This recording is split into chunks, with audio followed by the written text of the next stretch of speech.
কথায় আছে, মানুষের আয়ু যখন ফুরিয়ে আসার উপক্রম হয় তখন সে একের পর এক ভুল সিদ্ধান্ত নেয়। ক্রমাগত ভুলের সাগরে হাবুডুবু খেতে থাকাটাই তখন একমাত্র নিয়তি হয়ে দাঁড়ায়। রাজনীতিতেও ঠিক তাই। যে দলের পতনের সময় ঘনিয়ে আসে তারা এমন সব আত্মঘাতী পদক্ষেপ নেয় যার কারণে প্রতিপক্ষের আলাদা করে কিচ্ছু করতে হয় না, নিজেরাই নিজেদের ধ্বংসের পথ প্রশস্ত করে।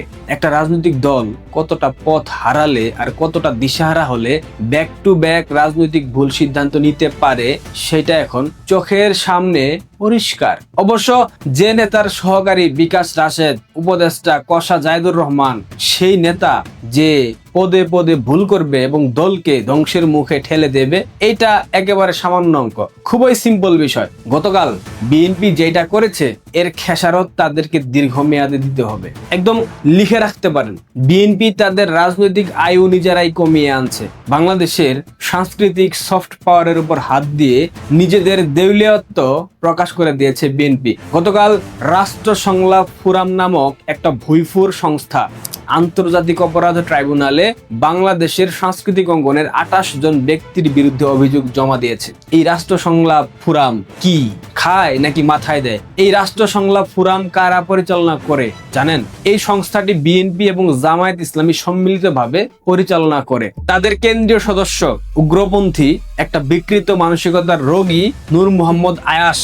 সে ব্যক্তি আন্তর্জাতিক অপরাধ ট্রাইব্যুনালের চিফ প্রসিকিউটরের কাছে তারা অভিযোগ করেছে জুলাই গণ অভ্যুত্থানে সংগঠিত গণহত্যা এবং মানবতা বিরোধী অপরাধে নাকি এরা সবাই উস্কানি এবং প্ররোচনা দিয়েছে, অর্থাৎ যাদের বিরুদ্ধে অভিযোগ দায়ের করা হয়েছে। শুধু তাই না, অভিযোগ জমা দিয়ে তারা হুঙ্কার দিয়ে বলেছে অভিযুক্তদের অনেকেই নাকি এখনো জুলাই গণ অভ্যুত্থান নিয়ে কটাক্ষ করছে, তাদেরকে আইনি জবাবদিহি নিশ্চিত করতে হবে। এ কারণেই মূলত অভিযোগ করা হয়েছে জুলাই গণ অভ্যুত্থান। এটা গণ অভ্যুত্থান কিভাবে হয়? এটা জুলাই জঙ্গি হামলা। তারা যে অভিযোগটা করেছে এই অভিযোগের বাস্তবতা কতটুকু, আসল সত্যটা কি, চলেন ঠান্ডা মাথায় বিএনপি জামায়াতের এই নাটকের পেছনের আইনি এবং নৈতিক ভিত্তিটা বুঝাই। প্রথমত বোঝা দরকার আন্তর্জাতিক অপরাধ ট্রাইব্যুনাল আইসিটি মূলত কেন এবং কি উদ্দেশ্যে গঠিত হয়েছিল।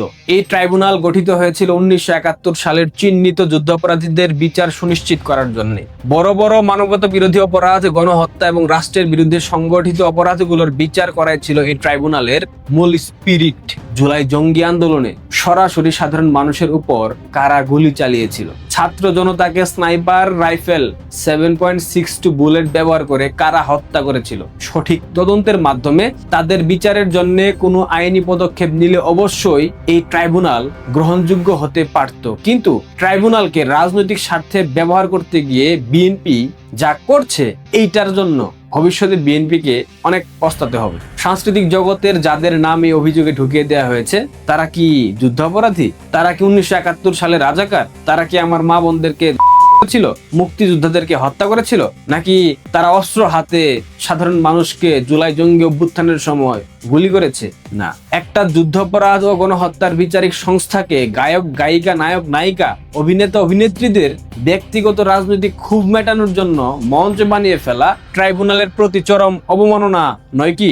অভিযুক্ত সেই 28 জনের তালিকায় আছেন ফেরদৌস আহমেদ, মেহের আফরোজ শাওন, রিয়াজ আহমেদ, অরুণা বিশ্বাস, শমী কাইসার, রকিয়া প্রাচী, মাহিয়া মাহি, নিপুণ আক্তার, তানভিন সুইটি, রীতি হক, জ্যোতিকা জ্যোতি, সাজু খাদেম, সোহানা সাবা, পিয়া জান্নাতুল, শামিমা তুষ্টি, হিরো আলম, আসনা হাবিব ভাবনা, সাইমন সাদিক, সুজাতা আজিম, জায়েদ খান, আজিজুল হাকিম, চন্দন রেজা, আসাদুজ্জামান নূর, মারিয়া ক্রিসপট্টা, শান্তা ফারজানা, মমিন মেহেদি, সমা ইসলাম এবং সাংবাদিক আনিস আলমগীর। এই তালিকায় মাত্র কয়েকজন আছেন যারা সরাসরি ক্ষমতাসীন দল আওয়ামী লীগের রাজনীতির সাথে যুক্ত ছিলেন, যেমন চিত্রনায়ক ফেরদৌস, যিনি ঢাকা 10 আসনের সংসদ সদস্য ছিলেন, রকিয়া প্রাচী, তিনি আওয়ামী লীগের রাজনীতির সাথে প্রত্যক্ষভাবে যুক্ত, কিংবা আসাদুজ্জামান নূর। রাজনৈতিকভাবে তাদের দৃষ্টিভঙ্গি নিয়ে তীব্র সমালোচনা থাকতে পারে, রাজনৈতিক মাঠে প্রতিদ্বন্দ্বিতাও থাকতে পারে। তালিকায় থাকা বাকি অধিকাংশ মানুষই সাধারণ সাংস্কৃতিক কর্মী, পেশাদার অভিনেতা অভিনেত্রী কিংবা গায়ক গায়িকা। ক্ষমতার সাথে হয়তো তাদের যোগাযোগ ছিল কিংবা টক শোতে মিছিলে তাদের সাথে সাক্ষাৎ হয়েছে, কিন্তু তাদের উপর ঢালাওভাবে মানবতা বিরোধী অপরাধ এবং গণহত্যার প্ররোচনার মতো অভিযোগ চাপিয়ে দেওয়া আইনি নীতিমালার কোন পর্যায়ে পরে এই জবাব কি বিএনপি দিতে পারবে? বিএনপির আইনমন্ত্রী আসাদুজ্জামান দিতে পারবে? পারবে না। সবচেয়ে নাটকীয় এবং অমার্জনীয় ভুলের জায়গা হলো এই তালিকায় ঢুকিয়ে দেওয়া হয়েছে হিরো আলম এবং সাংবাদিক আনিস আলমগীরের নাম। যে হিরো আলম এবং আনিস আলমগীর জুলাই আন্দোলনের প্রথম থেকেই সামাজিক যোগাযোগ মাধ্যমে রাজপথে সোচ্চার ছিল, ছাত্র জনতার পক্ষে লড়াই করেছে, তাদের নাম কিভাবে গণহত্যার উস্কানিদাতা হিসেবে ট্রাইব্যুনালে জমা পড়ে এটা মাথায় আসে না। বিএনপি এবং জামায়াত দ্বারা পরিচালিত এই এসডিএফ কতটা অন্ধ হলে জুলাই আন্দোলনের যোদ্ধাদের নাম ওই ট্রাইব্যুনালের আসামিদের তালিকায় তুলে দেয়?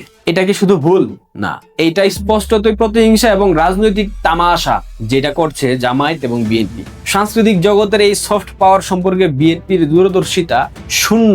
সফট পাওয়ার কি জিনিস, একটা জাতির মনস্তত্ত্ব তৈরিতে সংস্কৃতির গুরুত্ব কতটা, সেই সম্পর্কে বিএনপির কোনো ধারণা নাই। অবশ্য ধারণাটা থাকবেই বা কিভাবে?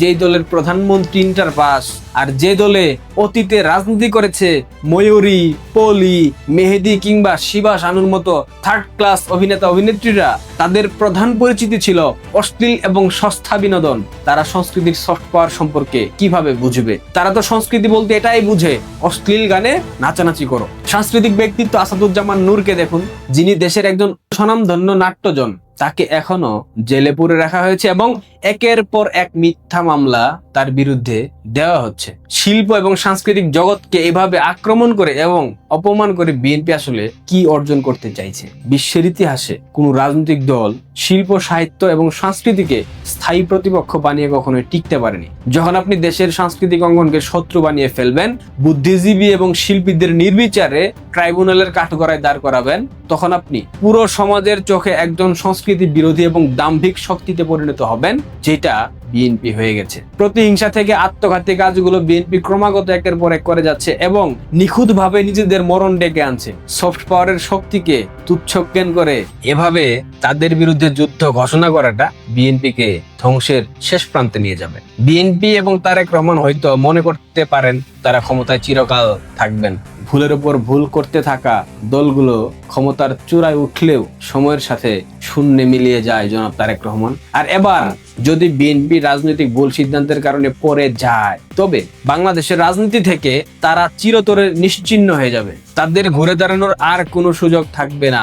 এই ধরনের উদ্দেশ্য প্রণোদিত তালিকা তৈরি করে, নিরীহ শিল্পীদের সাথে রাজনৈতিক শত্রুতা তৈরি করে বিএনপি নিজেদের পায়ে নিজেরাই কুড়াল মারছে। তাদের এই প্রতিহিংসামূলক কার্যক্রম, অপরিপক্ক রাজনৈতিক সিদ্ধান্ত এবং সাংস্কৃতিক ধ্বংসযজ্ঞের তীব্র নিন্দা জানাচ্ছি। রাজনীতিতে মতাদর্শের লড়াই থাকে, কিন্তু সাধারণ বিবেক এবং রাজনৈতিক প্রজ্ঞাকে বিসর্জন দিয়ে যদি কোনো সিদ্ধান্ত নেওয়া হয়, তার পরিণতি কখনোই ভালো হয় না। রাষ্ট্র সংলাপ ফোরামের মতো সংগঠনের মাধ্যমে বিএনপি যে নাটক সাজিয়েছে, এর মধ্য দিয়ে একদিকে আন্তর্জাতিক অপরাধ ট্রাইব্যুনালের গুরুত্ব এরা নষ্ট করে ফেলেছে, অন্যদিকে বিএনপি নিজের রাজনৈতিক কফিনের শেষ পেরেকটি ঠুকে দিয়েছে। ব্যারিস্টার রুমিন ফারহানা ঠিক কদিন পূর্বে একটা পডকাস্টে বলেছিলেন, বিএনপিতে কোনো সফট পাওয়ার নাই। সাংস্কৃতিক জগতের যেই সব কর্মী বিএনপি রাজনীতি করে, তারা কেউ প্রথম সারির কোনো অভিনেতা অভিনেত্রী না, গায়ক গায়িকা না, নায়ক নায়িকা না, কবি, সাহিত্যিক, চিত্রকার, গল্পকার, নাট্যকার, প্রথম সারির যারা বাংলাদেশে আছেন, এদের মধ্যে কেউই বিএনপি রাজনীতি করে না, বিএনপির সাথে সম্পৃক্ত না, কারণ তারা জানে বিএনপি একটা প্রতিক্রিয়াশীল দল। সুতরাং প্রতিক্রিয়াশীল দলের ভবিষ্যৎ কি হবে সেটা বাংলাদেশের মানুষ সিদ্ধান্ত নেবে। তারেক ভাইয়া, পালানোর প্রস্তুতি কেমন? জলদি প্রস্তুতি নেন, আপনার সময় শেষের দিকে। হুমকি ধামকি না, এটাই রিয়েলিটি। ভালো থাকবেন, ধন্যবাদ।